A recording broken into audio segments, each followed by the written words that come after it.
आज जब मैंने एक बात पर विचार किया जो लोक से संबंध रखती है, तब मुझे ऐसा लगा कि हमारे यहाँ आज भी जीवन में कई प्रकार की भ्रांतियाँ हैं और लोग जो है उन भ्रांतियों में ही जीते हैं। जैसे जैसलमेर महारावल दूधा जी, जिनका नाम दुर्जन साल भी था, उनके संदर्भ में भी कई प्रकार की यहाँ भ्रांतियाँ प्रचलित है। जैसे कि एक दोहा है जिसे सांदू हूँफकण का मान लिया जाता है। वह दोहा है, सांदू हूँफा सेवियो साहब दुर्जन सल, बिरदा माथो बोलियो गीता दूहा गल। मैं भी प्रारंभ में इसे ऐसा ही मानता था, लेकिन कालांतर में जब मैंने महारावल दूधा जी के ऊपर माणक में एक लेख लिखा, उस वक्त में इतिहास के सुप्रसिद्ध विद्वान जहूर खां मेहर ने कहा कि यह दोहा जो है महाराजा मान सिंह जी का है। और उन्होंने वह संदर्भ हमें बताया कि जिस वक्त में अंग्रेज़ों से संधियाँ हुई जोधपुर की, मारवाड़ स्टेट की, उस वक्त में वहाँ पर बरकत अली नाम का एक जो है रेजिडेंट अंग्रेज़ों की तरफ से नियुक्त हुआ और तब एक डेकोरम बनाया गया। वो डेकोरम यह था कि जब भी बरकत अली दरबार में आएगा, उस वक्त में महाराजा खड़े होकर के और उनको विश करेंगे। एक बार जब बरकत अली दरबार में आया तो महाराजा खड़े नहीं हुए और वे बैठे रहे। तो बरकत अली ने आकर के और जो दीवान अथवा जो प्रधान थे उनसे पूछा कि भी क्या बात है, डेकोरम का पालन क्यों नहीं हो रहा है।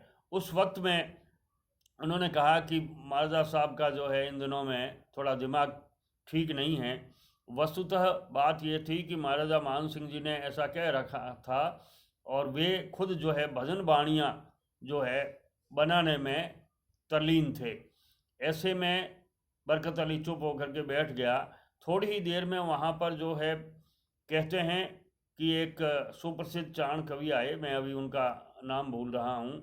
तो महाराजा मान सिंह जी न केवल खड़े हुए बल्कि सामने जा कर के और उन्होंने उनको विश किया और दरबार में सम्मान पूर्वक ला कर के और बिठाया।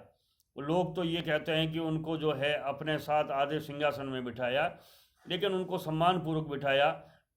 यह सब देख करके और बरकत अली ने जो है प्रधान जी से कहा, जो प्रधान थे दीवान थे, उनसे कहा कि आप तो कह रहे थे नहीं कि जो है इनका दिमाग चला हुआ है, अब जब ये व्यक्ति आया है तब जो है ये सामने उठ कर के खड़े कैसे हुए।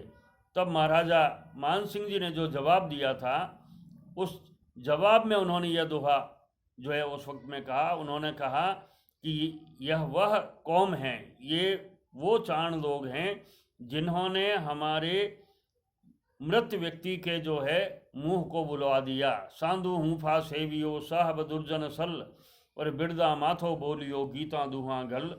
दूधा जी का कटा हुआ सिर जो है जिस वक्त में हूँफकर्ण जी ने, सांदू हूँफा ने जब विरदावली गाई थी, जो हमारे यहाँ वो विरदावली यहाँ नैन श्री ख्यात में हैं, देखना चाहें वो देख सकते हैं।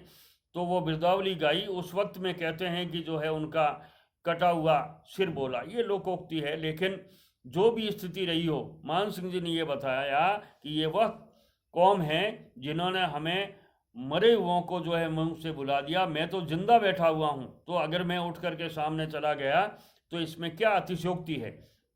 ये इस प्रकार की चीज़ें जो है हमारे लोक में चलती है। हूँफा जी और दुर्जन साल जी अथवा दूधा जी की दोस्ती सुप्रसिद्ध थी।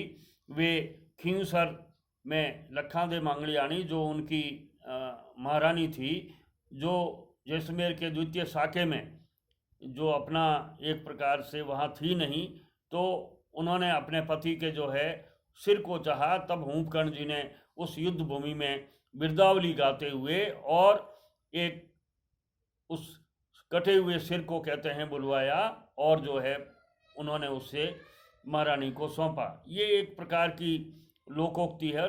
कई बार त्रुटियां ऐसी होती है कि जैसे दुर्जन साल नाम के एक भाटी मराठों से जब आक्रमण हुआ था, तो वहाँ भी वो दुर्जन साल नाम के भाटी लड़े थे।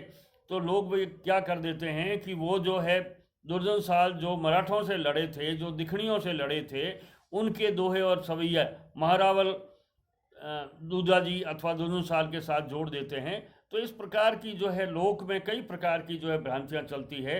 ऐसे समय में हमें जो है होशियार रह करके और इन भ्रांतियों का जो है निराकरण करना ही चाहिए।